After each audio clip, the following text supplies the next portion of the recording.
événement.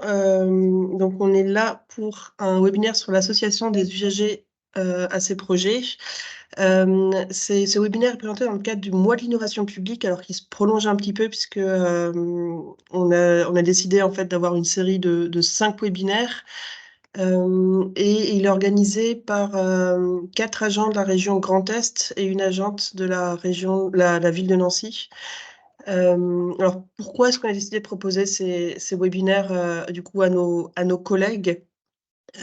C'est parce qu'en fait, on se rend compte que dans nos quotidiens, dans notre direction, on passe beaucoup de temps en fait, à fournir des méthodes et des outils pour faciliter le travail de chef de projet des différents services. Et il y a toujours cette question de ah ouais, mais comment est-ce qu'on fait pour associer les usagers? Alors parfois, ce sont des injonctions qui sont faites de la part de la hiérarchie, parfois c'est plutôt une initiative en se disant ah bah tiens, j'aimerais bien voir plus la vie ou plus le lien avec les usagers finaux. Et en fait, ben, on se rend compte que c'est pas si simple que ça, mais ça nécessite quand même d'être un peu outillé Je parce peux te que supporter. on est, on a souvent, enfin voilà, souvent l'impression que ça prend du temps. Il y a parfois aussi des AMO qui sont missionnés et qui finissent du coup par piloter ces concertations. Et voilà, donc c'est-à-dire que s'il y a des AMO, ça veut dire qu'il faut écrire les cahiers des charges. Il y a des ateliers qui sont conçus et qui posent des questions, mais on connaît déjà plus ou moins les réponses. On ne sait pas forcément toujours bien aussi récupérer la matière qui est produite lors de ces événements. Bref, on se disait qu'il y avait un petit sujet pour proposer du coup une série de 5 webinaires. Donc là, aujourd'hui, on en est au troisième. Donc, pour rappel, hein, le premier, c'était un peu une sensibilisation générale pour comprendre un peu qu'est-ce qu'on entend en fait par sensibiliser ou par associer les usagers. Dans un deuxième webinaire, on s'est plutôt intéressé à comment est-ce qu'on fait pour cadrer ce projet de sollicitation. Là, aujourd'hui, on va vraiment être sur un truc très pratique. Donc, comment est-ce qu'on met en œuvre et donc l'espèce de to-do list de toutes les choses auxquelles il faut penser et voilà, comment est-ce qu'on fait en fait le jour J. Et voilà, et donc il y aura encore 2 autres webinaires qui auront lieu les prochaines semaines. Donc là, je vais passer la parole à Valentin et donc on va parler de la mise en œuvre d'une participation des usagers. Eh ben, merci Johanna. Je vous propose de commencer sans tarder. Donc ce troisième webinaire, on va voir un petit peu quels sont les différents éléments à avoir en tête avant, pendant et après une sollicitation, participation des usagers. Et puis on verra, on aura aussi, on a l'honneur d'avoir Marie Scara de la ville de Nancy qui a travaillé notamment sur le plan de lutte des discriminations. Vous m'entendez bien? Oui. Sur le plan de lutte des discriminations, qui nous fera un petit retour justement sur justement les éléments dont a parlé Johanna, que ce soit son travail avec une AMO, que ce soit son travail avec les élus, enfin voilà. Et puis surtout, comment ça se passe de faire une concertation sur un temps long, ce qui peut arriver parfois, et quels sont les écueils qu'elle a pu avoir et quels sont éventuellement les conseils qu'elle pourrait nous donner. Euh, Sans plus tarder, donc ça, Johanna nous l'a rappelé.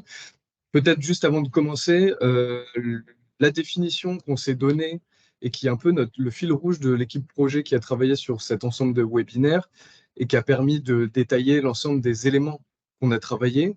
Je propose cette petite définition de ce que c'est que la participation des usagers à un projet. C'est avant tout le choix d'inclure des usagers dans la conception, la mise en œuvre et l'évaluation des politiques publiques. La démarche se caractérise par un ensemble de méthodes, d'outils et de postures, qu'on va voir quand même aujourd'hui, qui servent à bâtir les politiques publiques au plus près des besoins et des usages. Ça va être vraiment notre enjeu, présent ou futur, d'un territoire ou d'une population. L'enjeu principal est de déterminer le rôle et le pouvoir d'agir accordé aux usagers.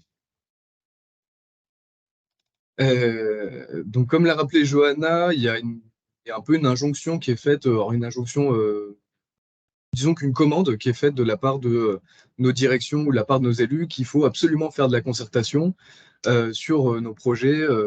Il faut mettre à jour le schéma régional de développement économique. Il faut faire de la concertation avec nos usagers pour savoir qu'est-ce qu'on y met dedans. On veut faire un nouveau site internet. Il faut faire de la concertation pour voir qu'est-ce que les gens veulent, etc., etc. Sauf que c'est pas parce que la commande est posée que qu'on sait comment s'y prendre. D'autant plus que les commandes parfois sont si peu claires dans leur finalité ou qu'on ne sait pas trop par où commencer. D'autant plus, surtout, il y a des commandes qui arrivent directement avec la solution et pas forcément avec une problématique. Enfin bref, du coup, c'est compliqué. Là, l'enjeu de ce webinaire, c'est un petit peu c'est d'arriver à objectiver et caractériser quels sont les pouvoirs d'agir de l'équipe projet avec ses usagers. Au sommaire, aujourd'hui, on va voir qu'est-ce qu'il faut faire avant sa concertation, être capable de formuler des besoins clairs, notamment, mais pas que si on travaille avec une AMO, comment concevoir des ateliers de participation, et surtout, je vais mettre pas mal d'exemples que vous pourrez réutiliser quand on vous enverra les supports. Petite parenthèse, on vous enverra tous les supports à la fin de toute la série de webinaires. Les éléments de communication à envoyer à ses usagers, le brief de son équipe avant le moment fatidique, et puis la logistique, et les 5 phases pendant la concertation, et puis ce qu'il faut absolument ne pas oublier après la concertation. Et puis après ça, on pourra poser quelques questions à Marie Scar. Alors, être capable de formuler des besoins clairs, ça permet, comme disait tout à l'heure Johanna, de pas finir de pas faire un projet de concertation en finissant par être piloté par une AMO. Et peu importe, même si on n'avait pas d'AMO, le fait de pouvoir être capable de formuler des besoins clairs, ça va permettre de- d'objectiver nos besoins pour le projet. Alors, la première phase hyper importante, c'est d'être capable de traduire une commande politique en besoin pour le projet. Une commande politique, c'est pas forcément un besoin pour le projet. Surtout pour le projet de concertation avec des usagers. Si je reprends mon exemple de mettre à jour le schéma régional de développement économique et d'innovation et d'internationalisation, ça c'est la commande politique, mais le besoin pour le projet n'est pas le besoin de faire la concertation, n'est pas le fait de mettre à jour un schéma régional, par exemple. Du coup, là, je vous propose cette échelle d'Arnstein pour pouvoir justement caractériser notre besoin pour le projet. Donc, en fonction, je le rappelle parce que ça, on l'a déjà vu dans les 2 premiers, donc j'y passe pas trop de temps. Donc, l'échelle d'Arnstein, c'est le choix c'est se positionner sur le niveau de délégation que l'on donne à l'usager que l'on va consulter pour son projet. Donc, en gros, 5 niveaux, information, c'est plutôt assez descendant. On veut faire connaître des dispositifs d'aide, par exemple, aux personnes âgées, aux jeunes, peu importe. Une consultation qui a vocation à poser des questions, mais sans nécessairement prendre en compte les avis. Une concertation qui, là, plutôt, c'est poser des questions, mais suppose qu'on va prendre en compte les avis des usagers qui vont s'exprimer. Et puis, la co-construction où l'idée, c'est que on ne connaît pas la solution et on va non seulement poser les questions, mais aussi faire travailler sur la formulation des réponses par les usagers. Avant de se lancer, il est aussi indispensable d'être capable d'imaginer le bon niveau de délégation aux usagers. Et quand je dis bon, c'est plutôt réaliste. C'est-à-dire que souvent, on voit que dans les projets de concertation, notamment quand c'est multi-acteurs avec le département, la région, pas des usagers qui sont aussi plus institutionnels, ou, alors Maryse en parlera, mais par exemple, quand c'est des associations de représentants d'usagers, on a envie, ou en tout cas, on a tendance à poser le fait, enfin, à poser la place des usagers comme étant ceux qui vont prendre en charge et conduire, et conduire les politiques publiques. Et en fait, on pose comment, le mauvais niveau de délégation aux usagers, alors que bien souvent, surtout en fonction du temps et des marges de manœuvre qu'on peut avoir dans le projet, La réalité fait que, en général, on va poser plutôt des diagnostics. On va utiliser les usagers pour poser des diagnostics sur des situations, pour orienter des plans d'action, pour les prioriser, enfin, plutôt pour ce genre de choses. Donc, du coup, pour être capable de traduire une intention de faire appel à des usagers en éléments de travail pour une AMO, il faut pouvoir être capable de transformer la commande politique en besoin pour le projet. Par exemple, j'ai pris comme exemple d'une commande politique qui s'est d'ailleurs fait à la mairie de Nancy. C'est le bazar. Tous les parents se plaignent de notre site internet Accueil Famille, donc qui permet aux parents d'inscrire les enfants à la cantine et à l'école. Et alors, ça c'était la commande, mais du coup, quel est le besoin pour le projet? Le besoin pour le projet, là, ici, c'est par exemple de prototyper le futur site internet pour inscrire les enfants à l'école et payer la cantine. Quel est le niveau de délégation qu'on va accorder aux usagers qui soit réaliste? C'est de diagnostiquer les problèmes sur le site actuel, comprendre les besoins qui ne sont pas satisfaits et puis prioriser les besoins pour savoir qu'est-ce qu'on va développer, qu'est-ce qu'on va développer. Aussi, un élément indispensable, c'est de se poser la question des marges de manœuvre. Euh, en tout cas, souvent, mais j'ai l'impression que dans les projets de concertation, on a tendance à tout questionner et à demander aux usagers de faire un petit peu une liste au Père Noël. En plus, c'est de cette saison. Sauf qu'une liste au Père Noël, elle est souvent décorrélée des marges de manœuvre. Si, par exemple, là, pour ce projet-là que vous avez devant les yeux, si vous n'avez pas 200 000 euros de budget pour pouvoir faire un site internet avec, on va pouvoir tout personnaliser, poser la question aux usagers de tout ce qu'ils aimeraient, bah, en fait, c'est pas les marges de manœuvre qu'on a sur le projet. Si on part d'un logiciel, enfin comment, d'un logiciel propriétaire, on va pouvoir faire des ajustements, on va pouvoir changer les éléments.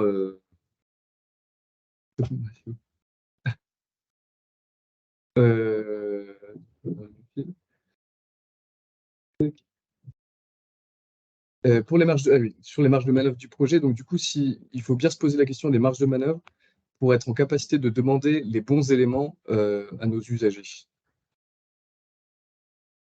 Alors, élément hyper important, c'est la conception des ateliers, concevoir des ateliers pertinents de participation. Parce que le critère de réussite, enfin, le fait d'être ressorti avec 10 000 post-it d'un atelier avec des usagers, c'est pas un critère de réussite c'est pas forcément un critère de réussite.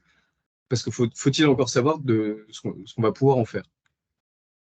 Donc, du coup, pour concevoir des ateliers pertinents, moi, ce que je vous propose, c'est de reprendre ce qu'on s'est dit juste avant, c'est-à-dire de pouvoir objectiver les besoins pour le projet, d'être capable d'imaginer, de déterminer un niveau de délégation réaliste pour les usagers et de penser les marges de manœuvre. Là, ce que je vais faire, parce que je vais aller assez vite pour qu'on ait quand même le temps de discuter avec Marie, c'est que je vais vous poser quelques exemples, comme j'ai dit tout à l'heure, qu'on vous enverra. Par exemple, là, si on a comme objectif de faire un état des lieux d'un dispositif existant, de recenser des propositions et d'établir un plan d'action réaliste, bah moi, par exemple, je vous propose celui-ci sur, par exemple, la formation pour les personnes handicapées. On pose un état des lieux avec 4 questions. Qu'est-ce qu'il faut qu'on arrête de faire? Qu'est-ce qu'il faut qu'on continue à faire? Qu'est-ce qu'il faut qu'on commence à faire? Et qu'est-ce qu'il faut qu'on améliore? Ça permet de faire un état des lieux sur lequel, après, dans un deuxième temps, on va demander aux usagers de se positionner sur un, un ressenti, c'est-à-dire, si on notait sur une note de 1 à 5, 5 étant là où on serait les meilleurs, où est-ce que vous sentez où est-ce que vous vous positionnez? Où est-ce que vous nous positionnez dans le dispositif? Et puis, pour créer un plan d'action priorisé et en tout cas réaliste, de poser la question en dernier lieu, que faudrait-il mettre en place pour augmenter cette note de 1? Alors, ça, je voulais vous parler aussi d'un mauvais réflexe qu'on peut avoir parfois dans les concertations, c'est vouloir tout débattre lors d'une concertation et ne pas prendre en compte l'expertise que peut avoir le service ou le chef de projet euh, lorsqu'il mène un projet. Et par exemple, là, j'ai pris l'exemple de la charte des animaux, où il y avait 30 partenaires qui travailler dessus. Et à un moment donné, la question s'est posée avec les chefs de projet où en fait, ils proposaient de mettre en débat absolument tout et surtout de tout faire écrire par les usagers. Et en fait, il s'avérait que c'était pas une bonne idée et du coup, on a trouvé une sorte de compromis, c'est-à-dire qu'on l'élu et puis l'équipe écrivait les éléments. Et puis, en fait, dans un second temps, l'usager, la place qu'on lui avait donnée, c'était de faire des reformulations et de se positionner sur sur le niveau de clarté de ce qui avait été produit. Alors, un autre exemple d'atelier pour faire prioriser les actions retenues par un collectif et en fonction de la difficulté technique de mise en œuvre des actions de ce dispositif et de la valeur d'usage de chaque action. Donc là aussi, c'est un élément important, c'est de penser que pendant l'atelier, si on pose une question trop difficile ou il y a trop d'étapes cognitives avant d'arriver au résultat, ça risque de compliquer le travail pour l'usager. Donc l'idée, c'est de décomposer autant que possible et en autant d'étapes que possible les étapes pour pouvoir mettre en œuvre l'objectif. Donc là, par exemple, aussi un autre exemple, donc enfin, le même exemple, mais du coup illustré. Donc, pour pouvoir faire cette priorisation, on va le faire en trois temps. La première, on va faire une estimation de la valeur d'usage, c'est-à-dire de la capacité à répondre à l'objectif du dispositif qu'on est en train de construire. Puis, dans un deuxième temps, l'estimation de la difficulté de mise en œuvre. Et puis, dans un troisième temps, on va pouvoir faire converger en faisant un tableau qui permettra d'avoir un tableau visuel que les usagers vont pouvoir remplir. Si jamais vous avez des exemples, des questions, pardon, n'hésitez pas à les mettre dans le chat. Un petit peu avancé.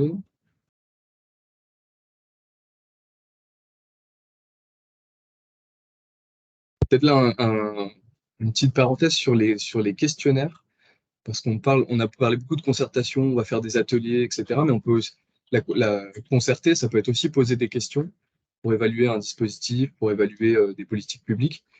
Et, euh, et donc, du coup, là, je fais aussi un petit retour d'expérience sur ce qu'on avait fait à l'époque où je travaillais à Nancy, où l'idée, c'était d'essayer de déterminer quelle était la satisfaction des usagers vis-à-vis des services de la mairie de Nancy.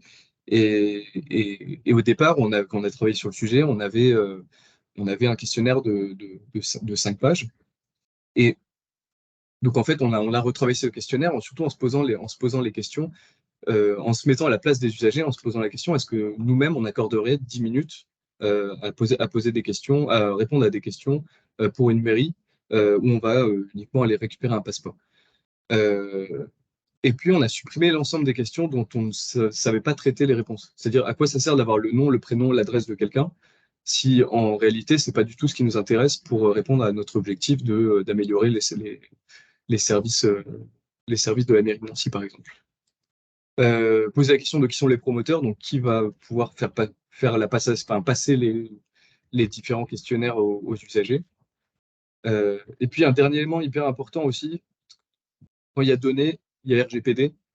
Et ça, c'est hyper important, c'est que quand on va récolter des données, il vaut mieux se rapprocher de la CNIL ou de la personne qui est en charge des données chez vous pour savoir quelle est la réglementation, pas que vous fassiez taper sur les doigts par rapport à ce sujet-là.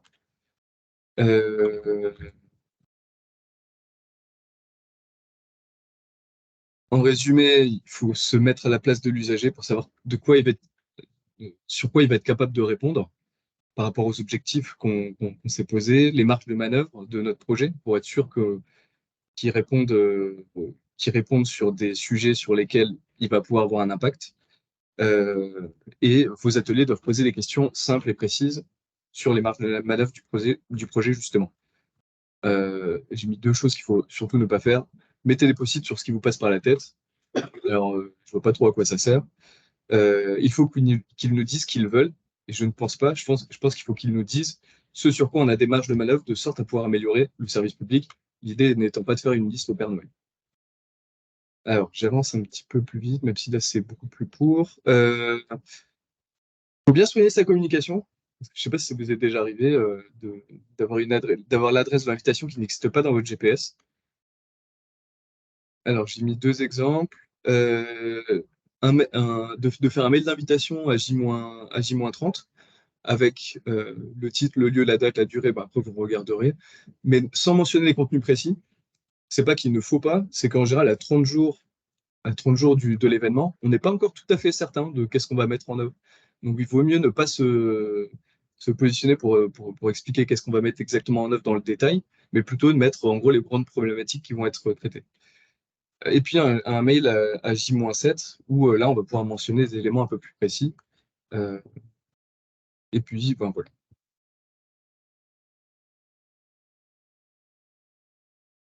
Alors, comment briefer son équipe d'animateurs, facilitateurs, sachant que l'animateur ne peut pas avoir tous les rôles. Donc, on ne peut pas être à l'émargement, à l'introduction, à l'accueil, accueillir les élus, servir le café et puis animer les ateliers.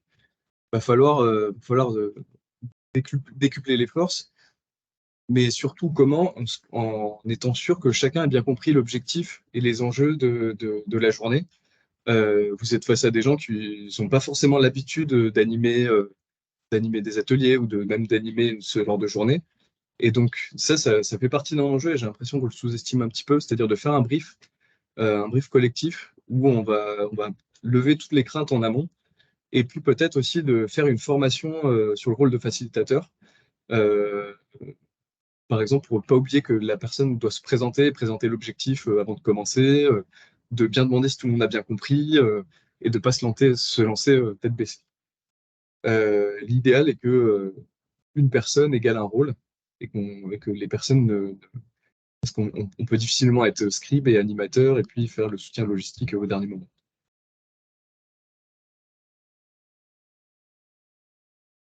Alors, la logistique, je vous ai mis une petite checklist que je vous laisserai regarder quand on vous enverra les supports. J'avance un petit peu. Une petite checklist usager. Est-ce que la personne, elle sait que ma séquence existe? Est-ce qu'il a compris en quoi ça le concernait? Est-ce qu'il sait où se trouve l'atelier et comment s'y rendre? Est-ce que l'horaire est adapté au public? Par exemple, si je m'adresse à des mères de famille, si je fais si je fais ça à un moment où elle peut pas par exemple à 19 heures le soir, il y a peu de chances qu'elle puisse se rendre disponible. Est-ce que le lieu qui accueille la séquence est accessible aux personnes handicapées? Ce qui est encore plus vrai, c'est quand on veut travailler sur le plan de lutte contre la discrimination, par exemple. Est-ce que le repas est adapté au régime alimentaire? Pareil, est-ce qu'il y a un régime végétarien? Enfin voilà. Alors, j'ai mis un peu les 5 phases que nous, on utilise au sein de notre équipe pour travailler dessus, pour travailler sur l'animation d'une journée, avec la première partie qui est l'inclusion, où on va faire un brise glace et on va faire les mots d'accueil, une partie contrôle, où on va s'assurer, on va introduire les objectifs et s'assurer que tout le monde sait pourquoi il est là. Expliquer aussi quel est le rôle attendu des usagers et des participants. Le moment d'ouverture, alors là, c'est l'atelier où les gens vont produire des contenus. Euh, un nouveau moment de contrôle, on va faire la synthèse et faire le lien avec ce qu'on attendait de ce qu'on voulait qu'il soit produit. Et puis une conclusion avec une ouverture sur la suite, les dates, les prochains moments, etc.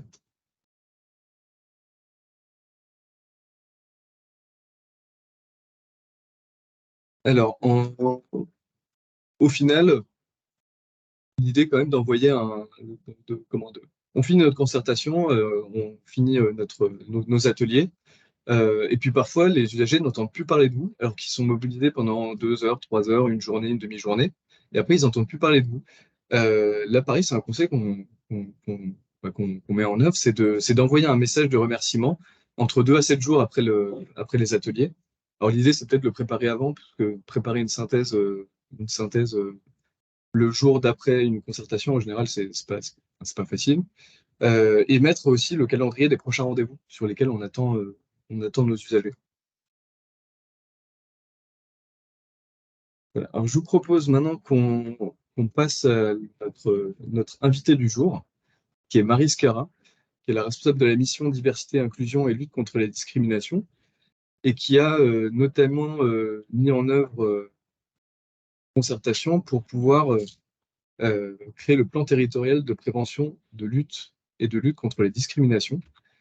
Euh, Si je te laisse peut-être expliquer, Maris, est-ce que tu pourrais nous dire, te présenter rapidement et nous dire quelles ont été les grandes étapes de ce projet, notamment quelle était la commande politique à l'origine? Oui, merci Valentin. Bonjour tout le monde. En effet, on a, la ville de Nancy, pu s'attacher à élaborer un plan territorial de prévention et de lutte contre les discriminations.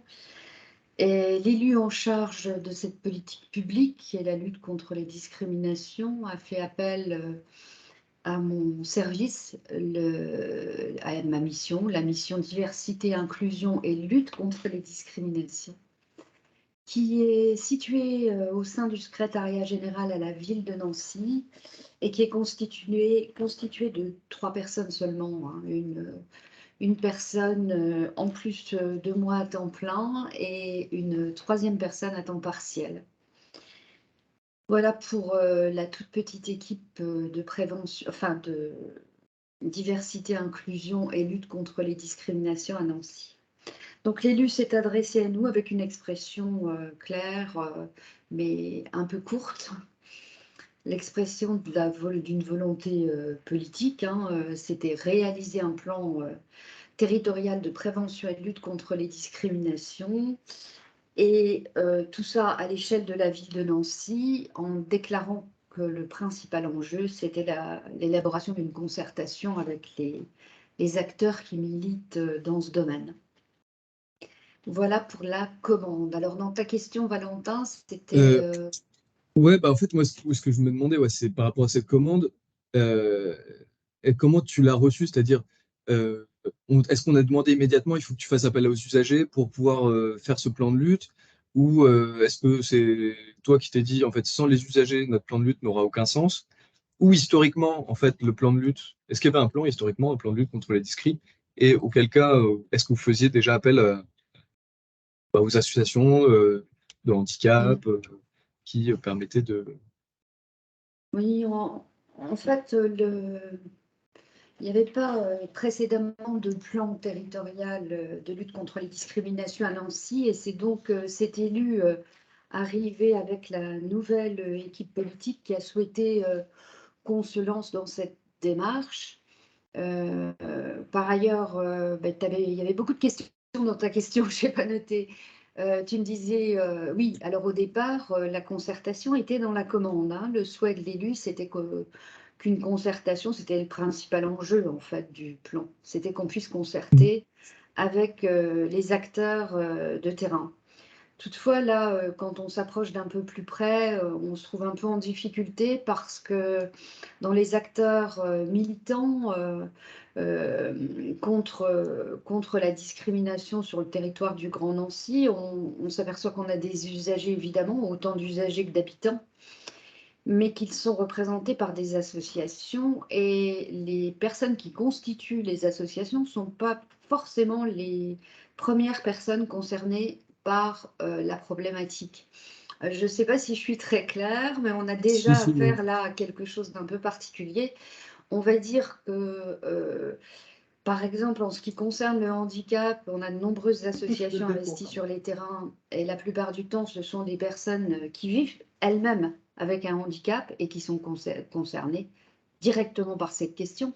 C'est vrai aussi pour les associations type LGBT, où les personnes sont elles-mêmes concernées par l'homophobie, la biphobie, la transphobie au quotidien, puisqu'elles sont concernées directement. Et puis, on a des associations qui représentent les usagers. Et les associations qui représentent les usagers font participer des personnes qui ne sont pas directement concernées. On a déjà là un écart entre l'usager qui profite et utilise les services et l'usager qui représente d'autres personnes concernées. Ok. Voilà, donc ça c'est déjà une différenciation à laquelle il faut se confronter pour pouvoir réaliser un peu mieux réaliser un peu mieux la cartographie des parties prenantes du projet.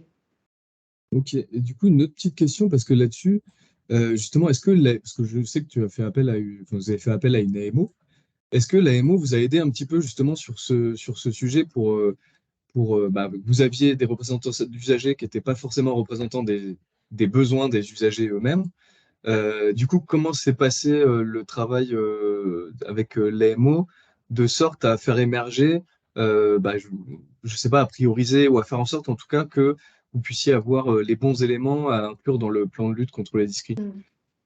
Mm. On a fait appel à une AMO, mais ça n'en était pas une véritablement. Toi, tu l'appelles comme ça. En fait, nous, on a fait appel à un centre de ressources. Il s'appelle l'ORIV. Et la différence avec une AMO peut-être habituelle, c'est que là, le centre de ressources associatif auquel on a fait appel, il, euh, il est directement spécialiste de cette question de la discrimination sur le Grand Est. Donc, c'est peut-être pas le cas de toutes les AMO, mais en tout cas là, on avait affaire à quelqu'un qui était détenteur de nombreuses ressources sur le sujet, d'une expérience assez importante, donc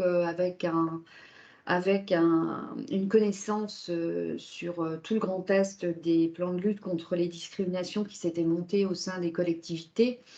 Donc là, cet AMO-là, si vous l'appelez ainsi, en tout cas, c'était un travail plutôt de partenariat avec un partenaire associatif impliqué. Ok. Alors, on n'a donc pas fait de consultation. C'est d'ailleurs une association qui pouvait être rémunérée sous la forme de subventions. Donc, on a choisi, on pouvait tout à fait traiter avec eux en payant des prestations ou simplement en versant une subvention en qualité de partenaire de la ville de Nancy.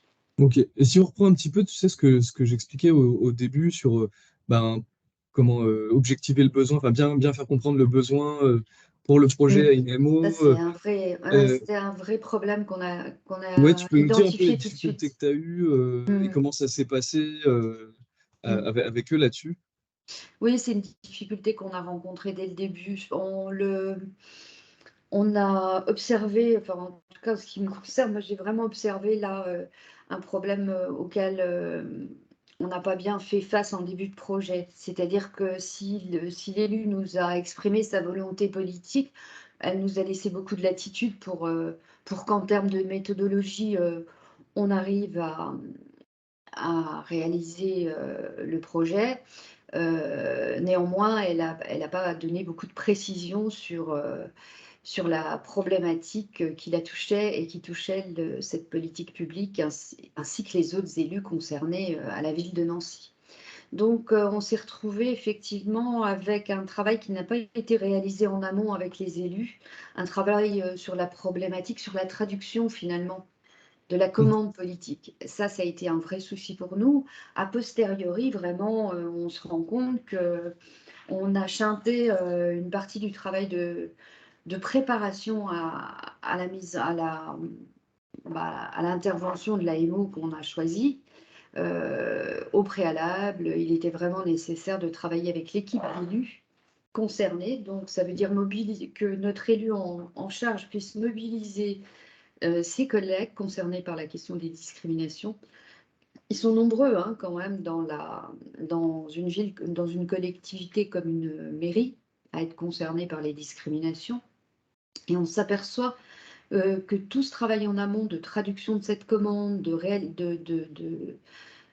d'objectivation, d'élaboration de la problématique ou des problématiques que ça suscite, nous a emmené directement avec le prestataire au RIF, nous a emmené directement dans une concertation extrêmement large qui a pris 1 an et demi et qui a nécessité un engagement constant de l'équipe projet et qui a malheureusement essoufflé les partenaires, me semble-t-il.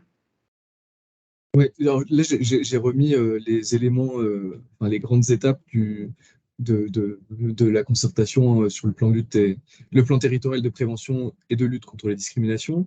Oui, ce que tu disais là un instant, c'est que oui, en fait, les usagers, au bout d'un moment, étaient usés, au bout d'1 an et demi, on leur posait des questions, mais ils étaient usés par le fait qu'il n'y ait pas de réponse.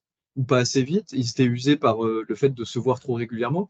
Qu'est-ce qui a été Je l'élément pense compliqué avec que eux? on peut, on peut se rappeler, bon, de ce dont on a parlé tout à l'heure, à savoir la différence entre les associations tribuniciennes, militantes, celles qui gèrent des services, des équipements, les partenaires institutionnels qui ne sont pas du tout dans la même posture, enfin ces écarts entre les personnes concernées, celles qui ne le sont pas. Je pense que ça a été un élément qui nous a mis en difficulté et qui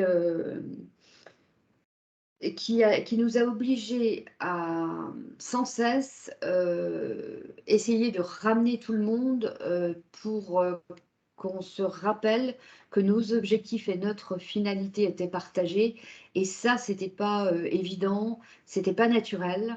Et je pense que les personnes qui ont été invitées à travailler ensemble ont eu du mal à s'y retrouver individuellement. Je pense que c'est un projet qui nécessitait également des entretiens individuels avec chacun des partenaires pour vérifier l'engagement de chacun des acteurs, son niveau de connaissance de la problématique en question.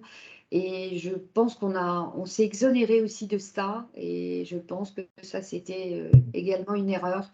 Du coup, toutes les rencontres qu'on a eues, parce qu'on n'a pas eu un seul séminaire, on a fait des ateliers, des réunions et des séminaires.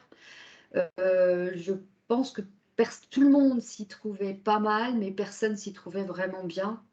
Je pense que ça a juste permis aux gens de ne pas regretter d'être là, mais je n'y ai pas trouvé l'enthousiasme des acteurs habituellement mobilisés sur des questions aussi humaines que celles-là, surtout aujourd'hui, hein, quand même.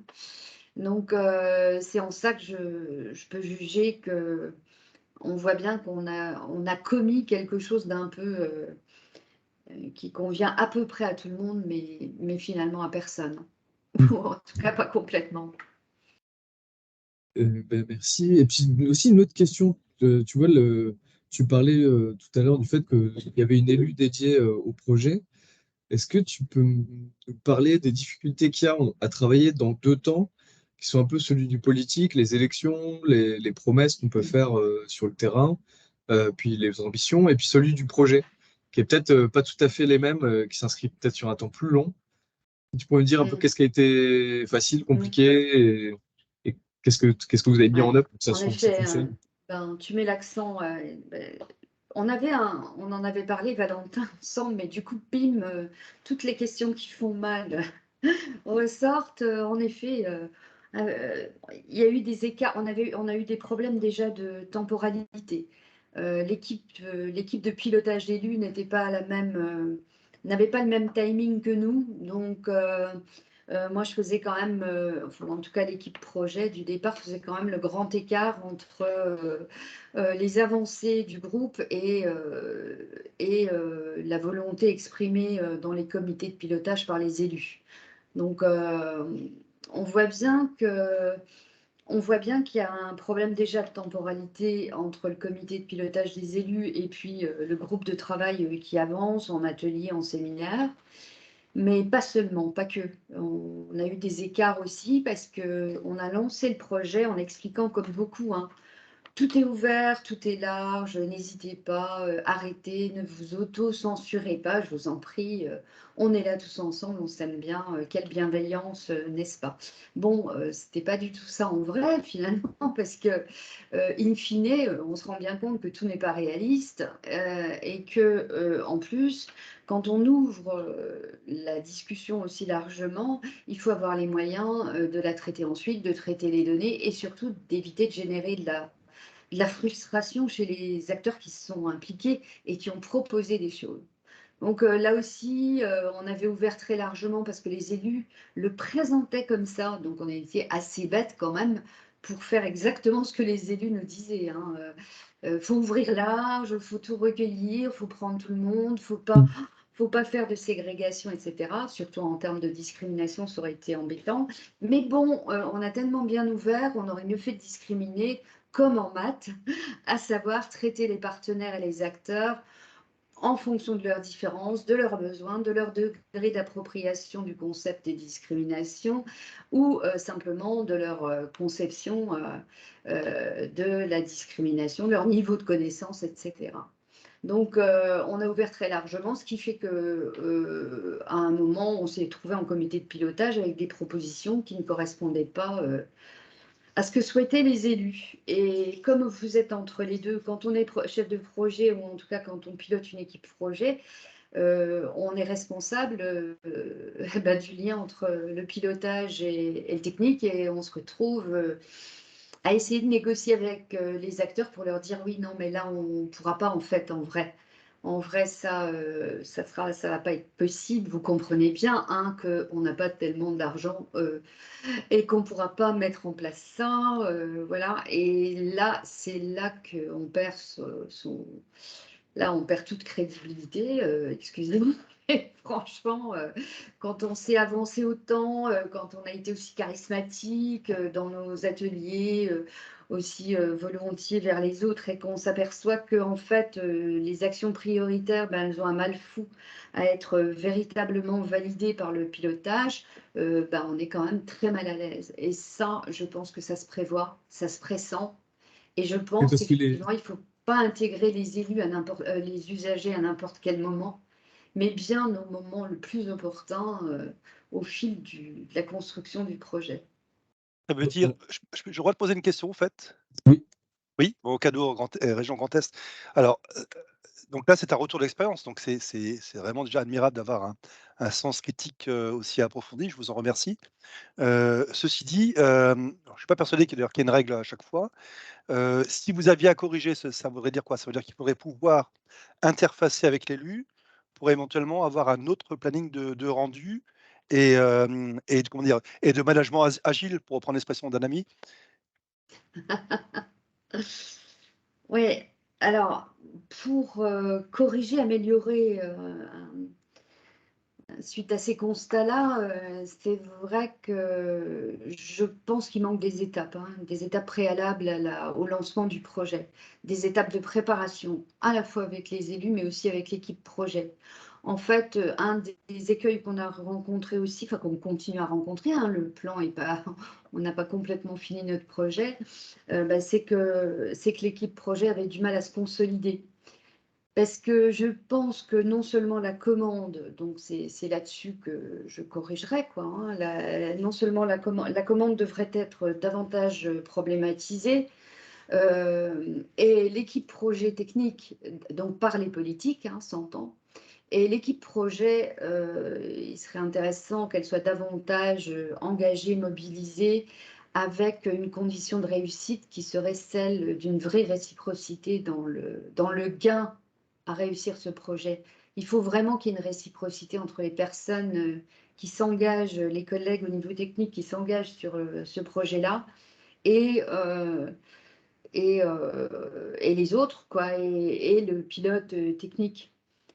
Donc, pour trouver ces engagements, ces intérêts, il ne suffit pas d'une injonction politique, que l'élu à la culture donne une injonction à son technicien, et ce, dans tous les services. Je pense qu'il faut vraiment qu'il y ait un gain en termes de réciprocité, et que c'est ça qu'il faut travailler avant pour savoir qu'est-ce qu'on va y gagner, quoi, de part et d'autre. Je pense qu'il faut vraiment faire un travail préalable autour des parties prenantes internes et externes pour voir qui y trouvera son compte et à quel niveau, pour être sûr que chacun d'entre nous, on aura envie et de l'enthousiasme pour poursuivre. Je ne sais pas si si j'ai répondu à votre question, monsieur. Enfin, j'ai noté en tout cas, donc il faudra peut-être un peu de temps pour tout comprendre. Je vous dirai ça dans quelques mois. Bah, moi, j'ai noté autre chose de ce que disait Marie, c'est que il y a peut-être eu le projet a été mal dimensionné dans le sens où, comme tu disais, faut mettre l'usager au bon endroit et qu'on a voulu le mettre dès le départ. Et là où ce que je comprends, c'est que tout le monde n'avait pas la même définition de ce que pouvait être une discrimination. Donc il y a eu beaucoup de temps pour qu'on se mette d'accord sur les termes, j'ai l'impression. Et puis, si on questionne tout le monde, on a beaucoup d'éléments qui arrivent et ça demande beaucoup de temps ensuite, par un effet d'entonnoir, de les prioriser, de les sélectionner. Et peut-être aussi un des critères de sélection qui a sans doute pas été mis en œuvre, vu que tu dis que on n'a pas eu les moyens pour l'instant de les mettre en œuvre, est-ce que en termes économiques et de difficulté et complexité de mise en œuvre, est-ce qu'on a les moyens, est-ce qu'on a les marges de manœuvre pour le faire? Moi, j'ai l'impression que c'est un peu les deux éléments-là aussi en termes de cadrage du projet qui ont peut-être un peu manqué. Oui, ben du coup, on a réagi en faisant en sorte que les actions qui ont été définies comme prioritaires rentrent dans le budget 2024. Mais du coup, on n'est pas sûr que ça réponde complètement aux besoins des associations. Et aujourd'hui, on essaye de redresser le tir, si en tout cas ça peut répondre à la question précédente, en réalisant une action formation avec ces acteurs, ou en tout cas les principaux acteurs concernés, donc une vingtaine, là pour le coup très resserré autour du plan de lutte. Et on crée cette formation ensemble pour essayer d'évaluer la possibilité de mettre en œuvre un dispositif de veille territoriale sur les discriminations. Donc là, on entre sur une action très concrète et un outil de veille territoriale, ça nécessite des investissements particuliers, des engagements importants. Et on pense que ces 2 journées, donc on a une journée en décembre et une journée en janvier sur ce dispositif de veille territoriale, je pense que cette formation action, elle aura sûrement pour vocation aussi à nous rassembler autour d'un projet concret qui soit davantage porteur et qui nous rassemble, puisque, comme tu le disais, pendant de nombreuses réunions, on a dû se mettre d'accord sur le concept même de discrimination Ok. et surtout tous les basiques auxquels ça renvoie. Donc, je vois qu'il y a une question. Je me fais le relais du chat. Il y a quelqu'un qui réagissait, Maryse, quand vous exprimiez le fait que c'était un rôle tampon, pas toujours évident à avoir entre les élus et les usagers, les personnes qui étaient sollicitées. Donc la personne se demande si ça aurait été possible d'avoir des moments en fait communs entre usagers et élus pour les faire travailler ensemble à la co-construction de solutions et qu'il y ait à la fois ces dimensions de souhaitables et réalisables qui soient prises en compte dans ces temps en commun. Ah oui, je vous entends bien. Je suis tout à fait d'accord avec la proposition que vous faites. Aujourd'hui, si je devais commencer, le comité de pilotage d'un côté, le comité technique de l'autre, l'équipe projet, enfin la construction du projet tel qu'on l'a appris à l'école, dommage, quoi, parce que je pense que déconstruire ça de temps en temps. Et par exemple, là, en l'occurrence, ça aurait été formidable qu'on ait assez de... Enfin, je devrais parler pour moi, je dis toujours on par humilité, mais en fait, c'est souvent moi la responsable, hein, là-dedans. Donc, j'aurais dû peut-être, en fait, construire autrement le projet au lieu de m'auto-censurer en faisant un projet, ça se construit comme ça. Voilà. Et on aurait pu être un peu disruptif, comme dit Valentin, et dire, ben non, ça va pas marcher comme ça, on va déjà mettre les élus le nez dans leur politique publique avec des gens concernés par cette question. Et là, on va essayer de voir comment ils réagissent comment les mettre face aux réactions des acteurs de terrain pour qu'ensemble, effectivement, dès le début, se co-construisent avec les élus quelque chose. Parce que là, on avait des élus de temps en temps qui venaient ouvrir les séminaires. Voilà, on n'était pas, et qui posait un petit discours bienveillant, mais qui ne mettait pas les gens au travail. Donc, je suis d'accord avec vous. Je pense qu'il faut modifier vraiment nos représentations par rapport au projet. Je pense que, enfin, les miennes, hein, encore une fois, je ne sais pas du tout comment vous faites vous, mais moi, j'étais pas très maligne parce que du coup, j'ai suivi une méthode un peu classique qui me paraissait tellement naturelle. En fait, c'était une erreur. Je pense qu'il faut être beaucoup plus créatif et aller plus, avoir plus le sens il faut qu'on se pose les questions, en fait, et puis qu'on y réponde sincèrement et qu'on n'ait pas peur de mettre en œuvre des choses un peu disruptives, Valentin. Enfin, c'est Ah ce oui, qui me j'utilise pas ce paraît. terme-là, mais je vois bien ce que tu veux C'est dire. parce que tu l'as mis dans ton diaporama, ça m'a fait rigoler, C'est parce vrai? que le gars, il disait, il employait des termes qu'on ne comprenait pas, et dedans, il y avait Ah disruptif. oui, les AMO qui. Oui. Ouais. Non, puis on comprend bien aussi que le projet était peut-être un peu trop grand par rapport aux moyens que tu avais pour le mener. D'aut- D'autant plus qu'il y avait énormément d'acteurs qu'il fallait gérer. Enfin, est-ce Oui, qu'il y a oui, d'autres oui. questions? On arrive vers la fin de l'heure.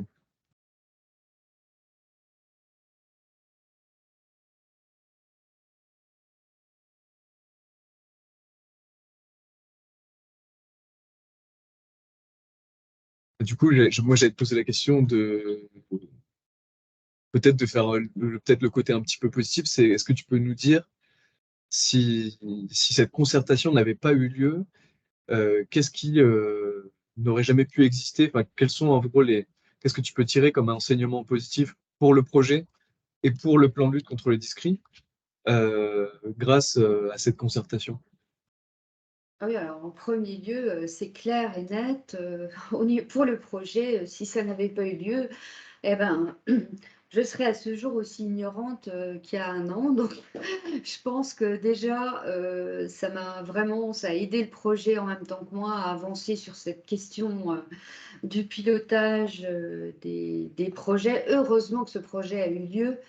Ça m'a quand même ouvert les yeux sur des méthodes qui n'étaient pas auxquelles on s'accroche et qui ne sont pas forcément les bonnes. En tout cas, c'est ce que je pense. Et puis aussi, pour la ville, hein, pour la politique publique qui est la lutte contre les discriminations, cette concertation elle a surtout permis de mettre en avant de nombreux échanges. C'est-à-dire que les acteurs sur cette thématique spécifique n'avaient pas l'habitude de se réunir. Alors, même si c'était long, même s'il y en a eu beaucoup, même si on a fait beaucoup de séminaires et de réunions, il n'empêche qu'aujourd'hui, il y a heureusement, un des effets positifs, c'est que tout le monde se connaît et tout le monde a l'habitude de se retrouver autour d'une même table. Et je pense que quoi qu'on commence aujourd'hui en termes d'action à mettre en œuvre, quelle que soit cette action, quand même, elle sera fructueuse parce que les gens ont eu l'habitude de se retrouver et d'échanger. Mhm.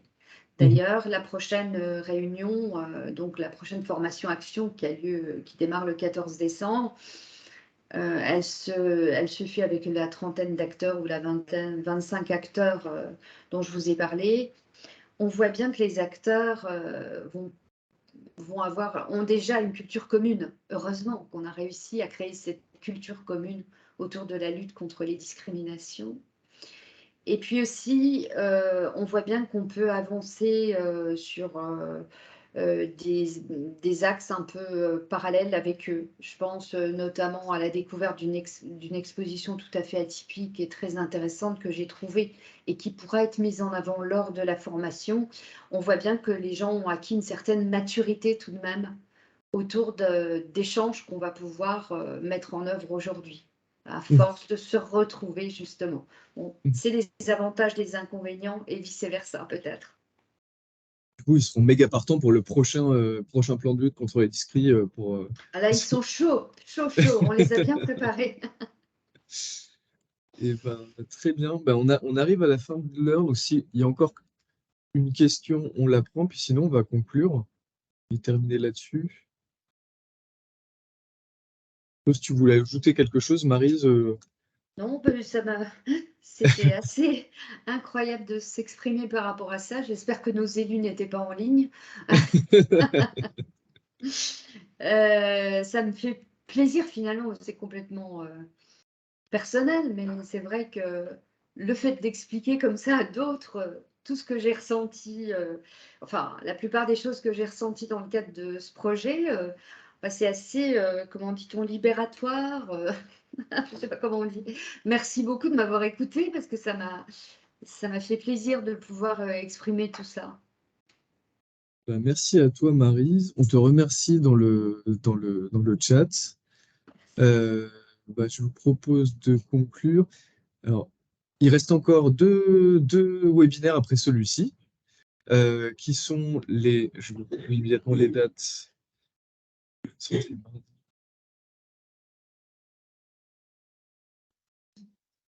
Le prochain webinaire, du coup, c'est mardi prochain, le mardi 12. Et donc, il y aura un webinaire sur utiliser les données issues de la participation des usagers. Et enfin, le dernier webinaire de la série aura lieu le 19 décembre, donc encore un mardi. Comment et quoi évaluer de la participation des usagers. Voilà. Merci beaucoup pour votre participation et à la semaine prochaine. N'hésitez pas à venir nombreux et on vous enverra tous les supports à l'issue du dernier webinaire le 19. Merci encore à toi, Marie, c'était super intéressant. Et puis, C'est gentil, merci. Et puis merci à tous. Bon après-midi. Au revoir. Au revoir. Bon après-midi. Au revoir.